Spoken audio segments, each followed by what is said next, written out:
स्वागत है आप सभी का करंट एग्जाम के यूट्यूब चैनल पर। जैसा कि आप सभी को पता है, हमारे चैनल पर सीटेट के लिए प्रीवियस ईयर पेपर की सीरीज चली हुई है। एक का हमने पूरा सेट कंप्लीट कर चुके हैं, जिसमें मैथ भी आपको ईवीएस और सीडीपी भी आपको हम कंप्लीट दे चुके हैं। आज की वीडियो में हम बात करने जा रहे हैं 28 दिसंबर 2022 की जो शिफ्ट हुई थी मॉर्निंग में, उसका पेपर को हम सोल्व करेंगे। लाइव सोल्व कर रहे हैं वीडियो में चैनल पर, हमारे चैनल पर। चैनल हमारा करंट एग्जाम है। आप चैनल पर नए हो तो चैनल को सब्सक्राइब कर देना, लाइक कर देना, शेयर कर देना वीडियो को। पूरी पीडीएफ आपको हमारे टेलीग्राम चैनल से मिल जाएगी। आप टेलीग्राम चैनल से जुड़ने के लिए डिस्क्रिप्शन में लिंक होगा, वहां से जाकर चेकआउट कर लेना। आज की जो पेपर की शिफ्ट है वो 28 दिसंबर 2022 की शिफ्ट। इससे पहले जो हमने करी थी 20 अगस्त को 2023 का पेपर हुआ था, उसके बारे में करी थी मैंने कंप्लीट। हम इसमें वीडियो में बात करेंगे, तो लेवल शुरू करते हैं वीडियो पर। तो सीटेट का जिस ये पेपर वो सॉल्व कर रहे हैं जिसमें लेवल 1 इंग्लिश थी और लेवल 2 हिंदी थी। इसके बाद वाली जो वीडियो मिलेगी आपको उसमें आपको लेवल 2 हिंदी का और लेवल 1 इंग्लिश वाला पेपर भी सॉल्व करेंगे। लगभग उसमें चीजें सेम रही, तो नेक्स्ट पेपर की तरफ जाएंगे। पेपर 1 की बात कर रहा हूँ इसमें। तो क्वेश्चन नंबर 1 की तरफ हम बढ़ते हैं। ज्यादा टाइम वेस्ट आपका बिल्कुल नहीं होगा, आप इस सीरीज से जुड़े रहना। आपको प्रैक्टिस पेपर्स के लिए बेस्ट सीरीज में वीडियो ला के दूंगा। क्वेश्चन नंबर 1 की बात करते हैं। Which periods makes the transition from childhood to adulthood.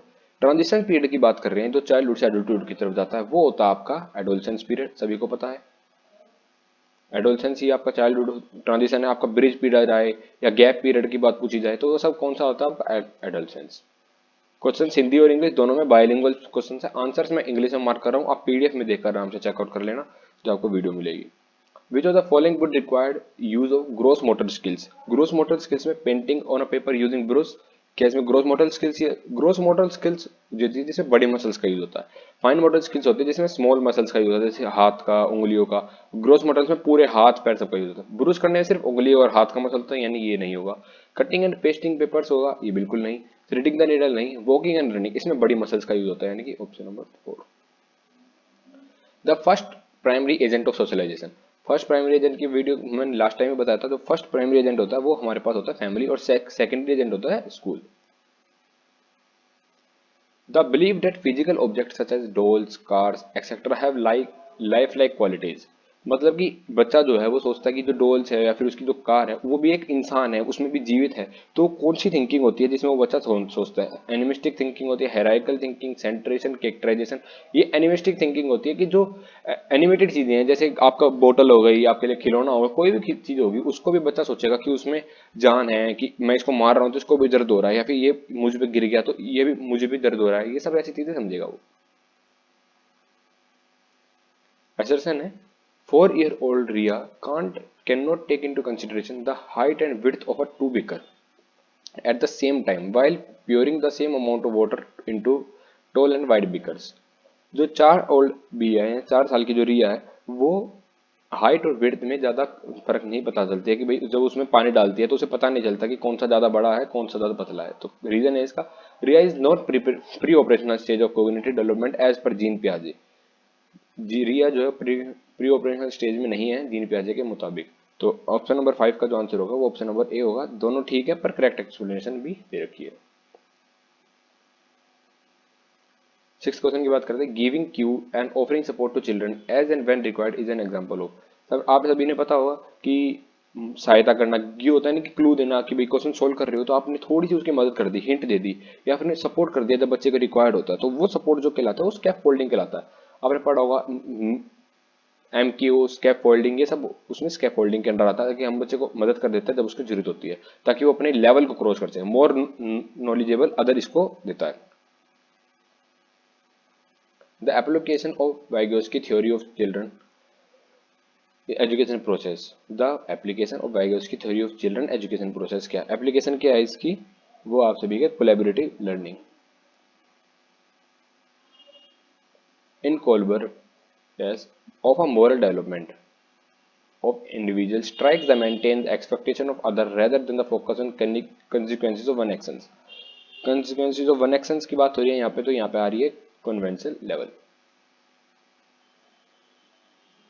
अब प्रोग्रेसिव क्लासरूम क्या चीज कहलाएगी? जब हम बात करते हैं प्रोग्रेसिव क्लासरूम के बारे में, तो एग्जामिनेशन सेंट्रिक होगी, text book centric, teacher centric, या लर्नर का बात करेंगे, चाइल्ड सेंट्रिक होना चाहिए प्रोग्रेसिव क्लासरूम। तो option number 4। Renu is a counsellor at a school. Which intelligence should she have to be an effective counselor as per Harvard gardener theory? Harvard gardener की theory सभी को पता है, आप सभी ने पढ़ी होगी अपनी थ्योरी में। अगर आपको थ्योरी देखनी है तो लास्ट वीडियो मैंने बना रखी है चैनल पर, जिसमें आप अपनी लास्ट 10 डेज की स्ट्रेटजी दे सकते हैं। उसमें कंप्लीट थ्योरी बताइए आपको किस टीचर की थ्योरी कंप्लीट करोगे तो आपका सबसे ज़्यादा इफेक्टिव होगा। सारे टीचर्स मैंने उसमें समझाए हैं, किस टीचर की कौन सी वीडियो देखनी है वो भी मैंने आपको बताया है। तो आपने नहीं देखी है, डिस्क्रिप्शन में लिंक होगा लास्ट 10 डेज स्ट्रेटजी के नाम से, आप उसको देख लेना। आई बटन में भी यहाँ पे प्रोवाइड कर दूंगा। थ्योरी पूरी कंप्लीट करो, फिर आप ये मेरी सीरीज देखना, आपको बहुत आसानी से क्वेश्चंस लगेंगे, मैं सर के साथ कह सकता हूँ। तो क्वेश्चन नंबर 10 का आंसर होगा हमारे पास 3। इंट्रापर्सनल थ्योरी की बात करते हैं यहाँ पे। अकॉर्डिंग टू एनईपी 2020, जो national education policy 2020, which language should teacher used for interacting with primary school children during the teaching learning process? बच्चे को पढ़ाने के लिए, प्राइमरी क्लास के जो बच्चे हैं उनको पढ़ाने के लिए टीचर को कौन सी जो लैंग्वेज है वो यूज करनी चाहिए? वो यूज करनी चाहिए उनकी mother tongue of the children. इसलिए आपने देखा होगा रीजनल स्कूल्स जो होते हैं सभी के, उनमें रीजनल से लैंग्वेज ही पढ़ाई जाती है जो उनकी मदर टंग होती है। क्वेश्चन नंबर 12 पे आते हैं। 5 year old Vaishali told her mother, mother I want a football like Amit, कि मुझे अमित की जैसे एक फुटबॉल चाहिए। Responding to the Vaishali, her mother said only boys play football, I bring a small cute doll for you. The mother response illustrates, कि जब उसकी जो 4-5 साल की बेटी है उसने भी कहा कि मुझे अभी अमित की तरह फुटबॉल चाहिए, उसकी मम्मी ने कहा कि जो फुटबॉल है वो लड़के खेलते हैं, तो मैं तुम्हारे लिए क्यूट डॉल लेके आई हूँ। तो उसके जो मदर है वो इलुस्ट्रेट क्या करती है, वो करती है जेंडर स्टीरियोटाइप।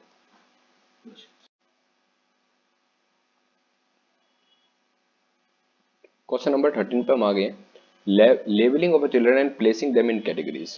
क्वेश्चन है, फर्स्ट ऑप्शन है enhancing and facilitate meaningful learning, create a sense of helplessness and inferiority among a group of children, is a positive energy to manage the learning needs of all children, does not have any impact on the self esteem and performance of children।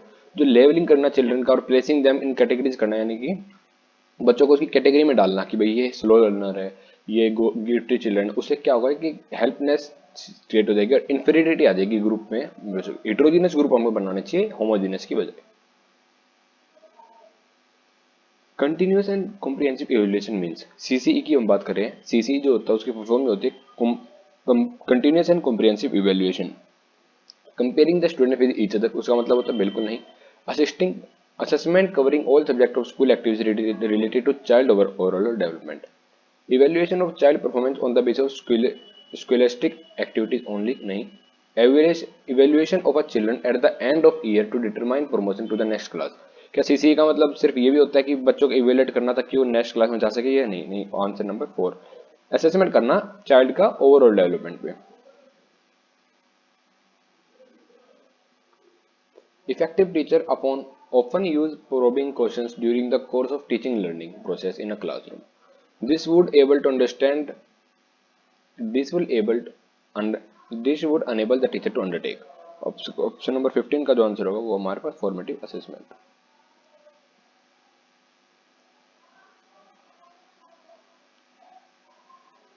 Role of a teacher in an inclusive classroom is, inclusive classroom के बारे में मैंने आपको पहले ही बताया था। Inclusive classroom होता है जिसमें समावेशी शिक्षा होता है, यानी कि सभी क्लास के बच्चे पढ़ते हैं, सभी क्लास के नहीं सभी कैटेगरीज के बच्चे पढ़ते हैं, अमीर गरीब सभी जेंडर्स के बच्चे इसमें पढ़ेंगे, या और सभी फिजिकल हैंडीकैप विजुअल इम्पेयर्ड सभी पढ़ेंगे। तो उसमें क्लास जो टीचर होती है उसका रोल क्या होता है? Address and respond to diverse needs of all children, give attention to special students only, special student only लिखा हुआ है यहाँ पे टाइपिंग एरर है। Identify and segregate children based on their academic activities. Refer special need children to a specialist and ensure that they are taught in a separate section। तो 16 जो question होगा उसका नंबर, ये सारे जो नीचे के 3 दे रखे हैं वो सारे हमको नहीं बताने, ऑप्शन नंबर ए होगा। ना ही तो उनको स्पेशल स्टूडेंट हो उनको अटेंशन दो, या ना ही उनको अलग करो, और ना ही जो है कि अलग क्लास में पढ़ाओ जो स्पेशल नीड्स वाले बच्चे हैं। Which student which should a teacher keep in mind while teaching and diverse group of learner, diverse group of learner की हम बात करें यानी कि इंक्लूसिव क्लासरूम, तो हमें क्या चीज अपने माइंड में रखनी चाहिए? Encourage and respect every student, बिल्कुल ठीक है। इग्नोर कल्चरल डिफरेंसेस, नहीं, इग्नोर नहीं करना चाहिए। मेंटेन कंसिस्टेंट कम्युनिकेशन, बिल्कुल ठीक है। Give indirect instruction, direct instruction दो, इनडायरेक्ट मत दो। Give student autonomy and flexibility, autonomy और फ्लेक्सिबिलिटी देनी चाहिए। तो 17 ऑप्शन का आंसर होता है 1, 3rd and 5th।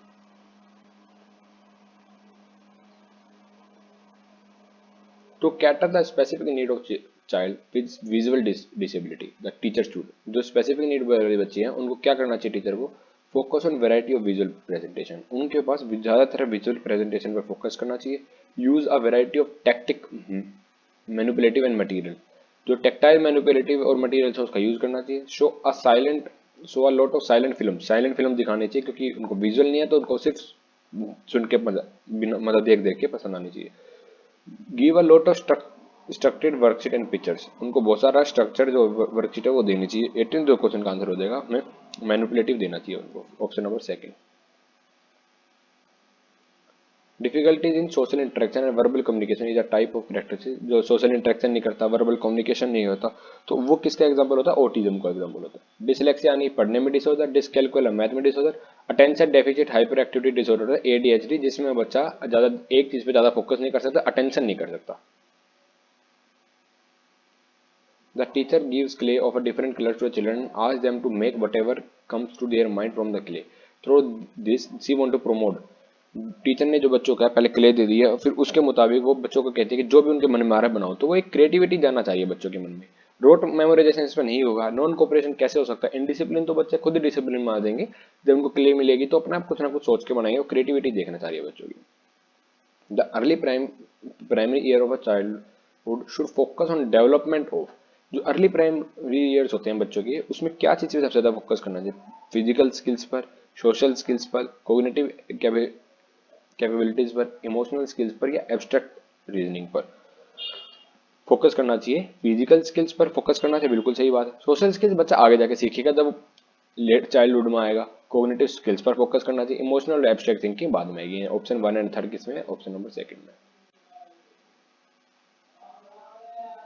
In a constructive classroom meaningful learning, in constructive classroom है उसमें मीनिंगफुल लर्निंग क्या होती है, मीनिंगफुल लर्निंग होता है refer to a storage and retrieval of information is a process of discovery through explanation and interaction. देखिए पढ़ते ही इसका आंसर समझ में आ रहा है, explanation and interaction.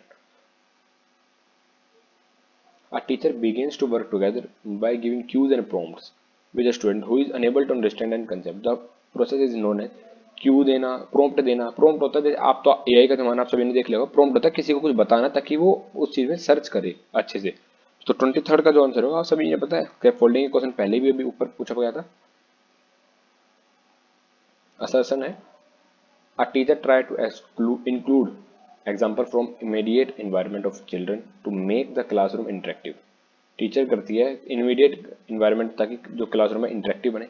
Social cultural context play important role in learning, तो सोशल कंटेक्ट है वो इंपॉर्टेंट रोल है लर्निंग में, बिल्कुल ठीक बात है, option number A. What will pose a hindrance to a child in solving a problem, जो बच्चे को सॉल्व प्रॉब्लम में हिंड्रेंस यानी कि बाधा क्रिएट कर सकता है वो हमें बताना। Identify a problem correctly, problem को सही से बताना, क्या बाधा है, नहीं। Defining the problem clearly, problem को अच्छे से डिफाइन करना, वो भी क्लियरली नहीं। Thinking the similar problem that one have solve, जो एक ऐसी प्रॉब्लम जो बच्चे ने सोल्व कर चुका उसी के बारे में दोबारा सोचना, ये भी कुछ गलत बात नहीं है। Remaining fixed at using object at conventional manner, conventional manner से बच्चा सोचता रहेगा तो जो है बाधा क्रिएट कर सकता है, उसे अपने क्रिएटिव माइंड से सोचेगा तो सोल्व हो जाएगी।